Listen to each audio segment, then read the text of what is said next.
اللہ کا حکم آیا۔ حضرت سارہ نے ایک دن ابراہیم علیہ السلام سے کہا کہ آپ ان دونوں کو کہیں چھوڑ آئیے۔ اب ان کا پھر ٹیسٹ شروع ہوا، یعنی ابراہیم علیہ السلام کا۔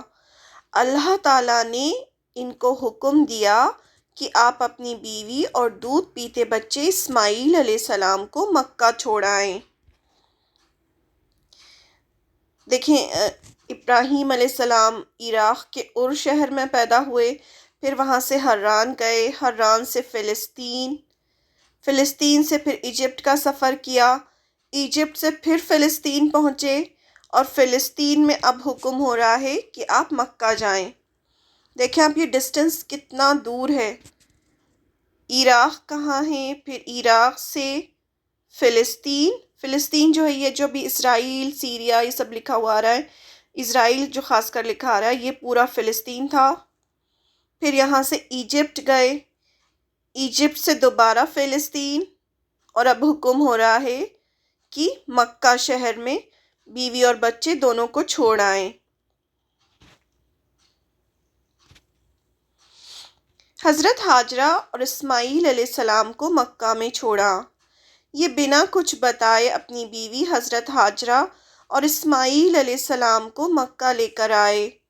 اس وقت مکہ صرف پہاڑوں سے گھری جگہ تھی، نہ پانی تھا، نہ کوئی انسان۔ اس وقت وہاں کچھ بھی نہیں تھا، صرف ٹیلے کی طرح ابھری ہوئی زمین تھی۔ سیلاب آتا تھا تو دائیں بائیں سے کترا کر نکل جاتا تھا۔ وہی مسجد حرام کے اوپری حصے میں جہاں ابھی زمزم ہے، اس کے پاس ایک بہت بڑا درخت تھا۔ ابراہیم علیہ السلام نے اسی درخت کے پاس حضرت ہاجرہ اور اسماعیل علیہ السلام کو چھوڑا۔ ابراہیم علیہ السلام جب ان کو چھوڑ کر جانے لگے تو حضرت ہاجرہ پریشان ہو گئیں کہ ہمیں اس طرح پہاڑوں کے بیچ اکیلا کہاں چھوڑ کر جا رہے ہیں۔ وہ دوڑتی ہوئی پیچھے تک آئیں۔ کہا جاتا ہے کہ ابھی مکہ میں جو جنت المالا یعنی قبرستان ہے وہاں تک آئیں۔ یہ قریب 1-1.5 کلومیٹر کا فاصلہ ہے مروہ سے، مروہ جو پہاڑ ہے اس سے، کہ آپ ہمیں اکیلا چھوڑ کر کہاں جا رہے ہیں۔ یہ بھی روایتوں میں آتا ہے، ہمیں ایگزیکٹلی یہ نہیں پتا کہ وہ واقعی وہاں تک دوڑ کے آئی تھیں کہ وہ کہاں تک آئی تھیں، لیکن کچھ علماء کہتے ہیں کہ جنت المالا تک آئی تھیں۔ ابراہیم علیہ السلام نے کچھ بھی جواب نہیں دیا۔ اس پر حضرت ہاجرہ نے کہا کہ کیا یہ اللہ کا حکم ہے؟ تو انہوں نے اپنا سر ہلا دیا۔ بس وہ وہیں کھڑی رہ گئیں اور صرف اتنا کہا کہ اگر اللہ کا حکم ہے تو اللہ تعالی ہمیں ضائع نہیں کریں گے، اور کہا حسبنا اللہ و نعم الوکیل، یعنی کافی ہے ہم کو اللہ اور وہ سب سے اچھا کارساز ہے۔ جب ابراہیم علیہ السلام کو آگ میں ڈالا جا رہا تھا تب بھی ابراہیم علیہ السلام نے بھی یہی کہا تھا، حسبنا اللہ و نعم الوکیل۔ یہ جنت المالا ہے، یہاں پر حضرت خدیجہ کی قبر ہے۔ اس وقت مکہ میں نہ پانی تھا نہ کوئی انسان، اس لیے حضرت ابراہیم علیہ السلام نے جانے سے پہلے ایک توشے دان میں کھجور اور ایک مشکیزے میں پانی رکھ دیا، لیکن چند ہی دنوں میں کھجور اور پانی ختم ہو گیا اور سخت مشکل پیش آئی، مگر اس مشکل وقت پر اللہ کے فضل سے زمزم کا چشمہ پھوٹ پڑا اور ایک عرصے تک کے لیے سامان رزق اور متاع حیات بن گیا۔ اب یہ کیسے ہوا؟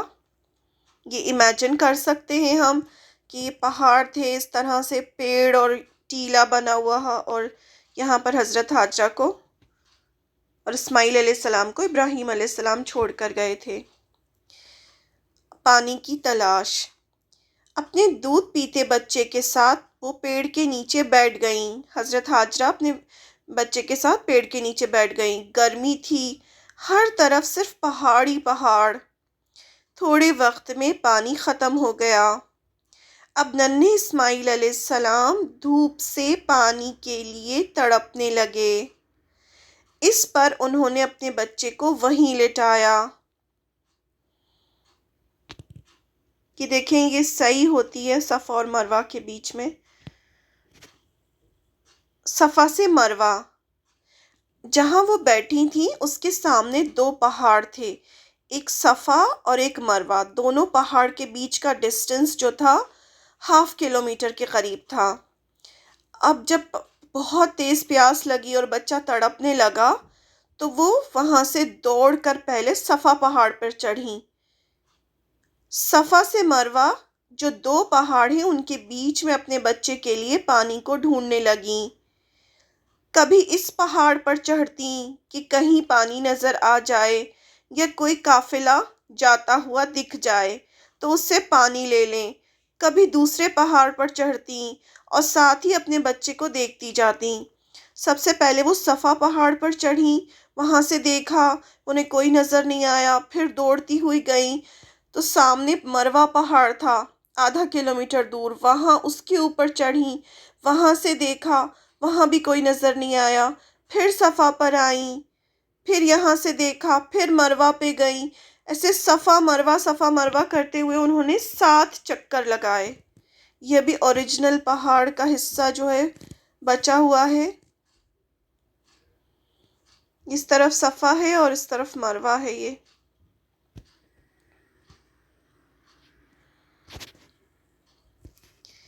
یہ ڈسٹنس اراؤنڈ 0.5 کلومیٹر کا ہے۔ بیچ میں تھوڑا ڈیپ تھا، وہاں سے ان کو اپنا بچہ نہیں دکھائی دیتا تھا تو اور تیز دوڑتیں جہاں ابھی گرین چینل ہے۔ صفا مروہ کے بیچ میں ایک ایریا ہے، اسے گرین چینل کہتے ہیں، وہاں گرین لائٹس لگی ہوئی ہیں، وہاں پر جو ہوتے ہیں مرد ان کو دوڑنا ہوتا ہے وہاں پر۔ تو وہ جو حصہ تھا کہا جاتا ہے کہ وہاں وہ بہت ڈیپ تھا تو وہ اس حصے پہ اور تیز دوڑتی تھیں۔ اللہ تعالیٰ کو ان کا یہ دوڑنا اپنے بچے کے لیے اتنا پسند آیا کہ قیامت تک کے لیے اسے باقی رکھا۔ اب جو بھی حج یا عمرہ کرنے جاتا ہے تو اسے صحیح کرنی ہوتی ہے۔ اس طرح سے صفا سے مروہ، مروہ سے صفا 7 چکر لگانے کو صحیح کہتے ہیں، یعنی ایسے ہی 7 چکر لگانے ہوتے ہیں۔ یہ کعبہ ہے اور یہ صفا مروہ۔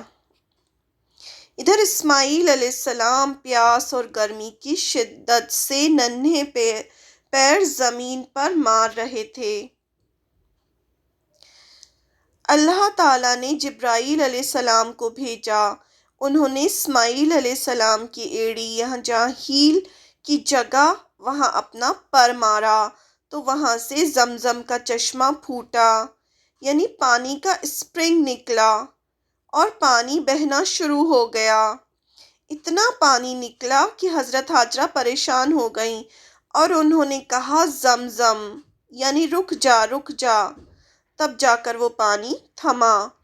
کہا جاتا ہے اگر وہ ایسا نہ کہتیں تو ہر چیز ڈوب جاتی، اسی سے اس کا نام زمزم ہو گیا۔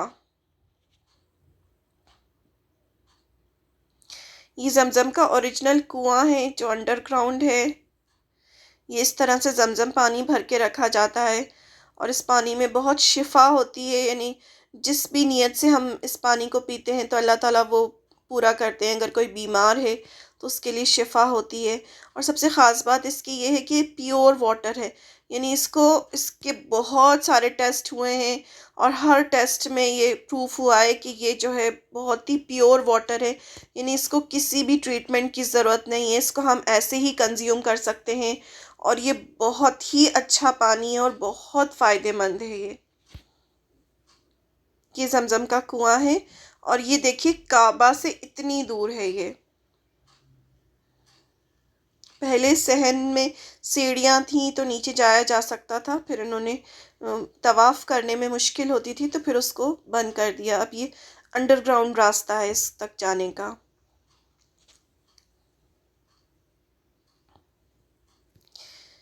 جب وہاں پانی آیا تو پرندے آنا شروع ہو گئے۔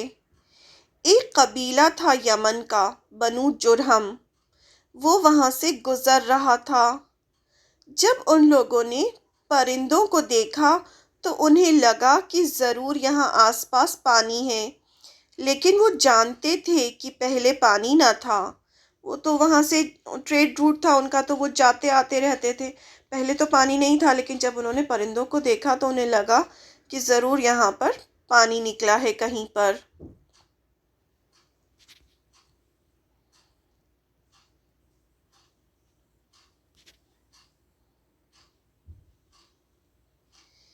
بنو جرہم کا آنا۔ وہ ڈھونڈتے ڈھونڈتے حضرت حاجرہ کے پاس آ گئے اور ان سے اجازت مانگی کہ کیا وہ وہاں رہ سکتے ہیں۔ وہ بالکل اکیلی تھیں۔ انہوں نے اجازت دے دی۔ اس طرح اللہ تعالیٰ نے وہاں ایک شہر آباد کر دیا۔ یہ وہی اسماعیل علیہ السلام ہیں جن کی نسل سے آگے چل کر صرف ایک پیغمبر آپ صلی اللہ علیہ وسلم پیدا ہوئے۔ اسماعیل علیہ السلام کی نسل سے ہی نکلے ہیں، تو انہوں نے توکل کیا اللہ پر، تو اللہ تعالیٰ نے اس طرح سے پورا شہر آباد کر دیا۔